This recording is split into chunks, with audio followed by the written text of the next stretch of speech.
అంతకుముందే మహమ్మద్ నగర్ అనేవాళ్ళు, వీళ్ళు పెట్టిన పేరు Mangalapuram.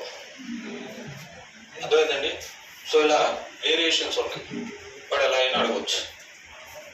Right. So article 330 describes reservation for SC/ST.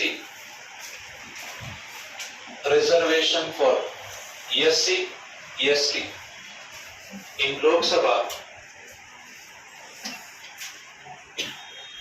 based on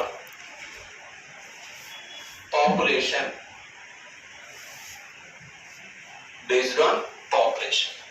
Reservation for SC/ST in Lok Sabha based on population.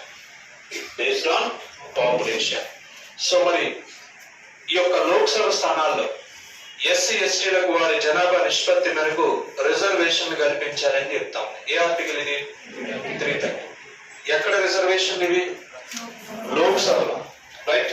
ఎగువ సభలో రిజర్వేషన్ లేదు, కేవలం దిగువ సభలో మాత్రమే రిజర్వేషన్ ఉంది. రైట్. సో ఒరిజినలీ సో భారత రాజ్యాంగం అమల్లోకి వచ్చినప్పుడు,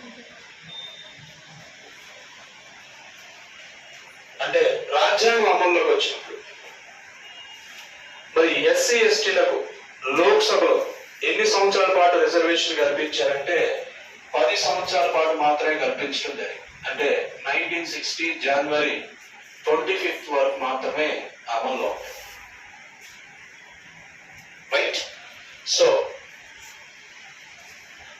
originally reservation for SC/ST can be extended only for a period of 10 years.